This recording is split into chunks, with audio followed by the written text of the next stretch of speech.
भारतवर्ष एक महान संस्कृति। कई सदियों से भारत ने दुनिया को धर्म, दर्शन और विज्ञान का पाठ पढ़ाया। 1000 वर्ष पूर्व मालवा में धार ऐसा राज्य था जहां विज्ञान उन्नत था। यहां पराक्रमी राजा भोज का लौह स्तंभ उनकी विजय गाथा का प्रतीक था। वैसे तो धार का इतिहास काफ़ी प्राचीन है, इतना प्राचीन कि शायद जानने के लिए अतीत के कई पृष्ठों को पलटना पड़ेगा, लेकिन हम उन पृष्ठों से उन पृष्ठ का चयन करते हैं जो राजा भोज से आरंभ होते हैं। आप मेरे पीछे कुछ पत्थर देख रहे होंगे। ये विशाल पत्थरों के बारे में एक लोक किंवदंती है कि नालचा के पास में तेलंग पहाड़ी है। यहाँ पर एक व्यापारिक महिला रहती थी जो बड़ा व्यापार करती थी। उसकी तराजू इतनी बड़ी थी कि ये उसके बाढ़ थे। ये लोक कथाओं में है, लेकिन इतिहास लोक कथाओं से सत्यता की ओर चलता है। मैं आपको दोस्तों बताना चाहता हूँ कि सत्यता क्या है। सत्यता ये है कि राजा भोज बड़े पराक्रमी राजा थे और वे विद्वानों को आदर करते थे और शत्रुओं को उतने ही दंड भी देते थे। गांगेराज तेलंग ने जब भोज के राज्य पर आक्रमण करने की योजना बनाई तो भोज ने उनसे युद्ध किया। उस महान राजा गांगेराज तेलंग को हराया था और विजयश्री की स्मृति में यहाँ पर एक विजय स्तंभ स्थापित किया।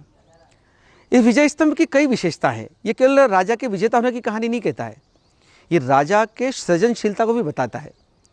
इस स्तंभ की विशेषता ये नीचे से चतुष्कोणी है, ऊपर जाके अष्टकोणी बन जाता है और परमारों का जो राज्य चिन्ह था, पक्षी चिन्ह था राज पक्षी का, वो गरुड़ था। कहते हैं इसके ऊपर गरुड़ भी स्थापित था और इस पाषाण खंडों के बीच में स्तंभ यहाँ पर खड़ा किया गया था। पूरे भारत में दो ऐसे चर्चित लोह स्तंभ है, एक कुतुब मीनार दिल्ली में है और दूसरा राजा भोज की धारा नगरी में है। लाट एक विजय की कहानी कहता है, लाट पक्षियों को सम्मान देने की बात कहता है। लाट उस स्थापत्य को भी दर्शाता है कि एक राजा विजयश्री की उन्माद में कोई ऐसा काम नहीं करता है, वरन उन्माद में भी सृजन करता है, वो समाज को कुछ दे के जाता है। ये विजय मंदिर, जिसको सूर्य मंदिर भी कहा जाता है, जिसका आजकल का प्रचलित नाम लाट मस्जिद भी है, ये धर्म समन्वय का काम भी करता है, लोगों को जोड़ने का काम भी करता है। और इस महल के बारे में ऐसा कहा जाता है कि सूर्य की पहली किरण इसके गर्भगृह को स्पर्श करती है। इसका नाम सूर्य मंदिर हो गया। विजय की स्मृति में ये भवन बना है, इसलिए इसका नाम विजय मंदिर भी हुआ है।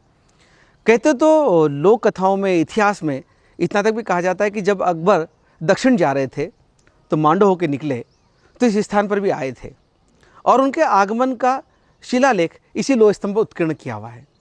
अकबर को ये लाट बहुत पसंद आई। उनके सेनापति दिलावर खां गोरी ने इसे गुजरात ले जाने का प्रयास भी किया और ये इसका गरुड़ चिन्ह समाप्त हुआ, लेकिन इसका जो मूल आकार था एक लोह स्तंभ का, वो 3 टुकड़ों में विभाजित हो गया है। वो 3 टुकड़े आज इस बात के साक्षी हैं कि स्थान परिवर्तन के प्रयास किए गए, लेकिन मन परिवर्तन नहीं हो पाया और ये लाट विजय की स्मृति की गाथा कहते हुए आज भी हमारे प्रांगण में खड़ी हुई है। मुझे लगता है कि इतिहास के ऐसे कई सत्य आपको और भी देखने सुनने को मिलेंगे। सूर्य मार्तंड मंदिर के प्रवेश द्वार के सम्मुख स्थापित यह लाट आपको देखने के मन में उत्सुकता जरूर होगी। आइए उत्सुकता को मैं उस ओर लिए चलता हूँ और देखिए, ये है वो लाट जो विजय मंदिर, सूर्य मार्तंड मंदिर के सम्मुख या लाट मस्जिद के सम्मुख सदियों से खड़ी रही और आज यहाँ पर अपने साक्ष्य समेटे आपके सम्मुख है। कहते हैं कि लाट 98% आयरन की है। इसमें शुद्ध उत्तम लोहा लगा हुआ है, इसीलिए धूप, गर्मी, बरसात सब मौसमों की मार सहन कर भी ये साक्ष्य लिए अपने स्वरूप को बचाए हुए हमारे सम्मुख आज भी यहाँ पर है। इस लाट की सबसे बड़ी जो 2 विशेषताएं हैं, जंग नहीं लगना तो ये एक रसायन का विषय हो सकता है, लेकिन इस लाट के बारे में कहा जाता है कि इसको ले जाने के प्रयास किए गए।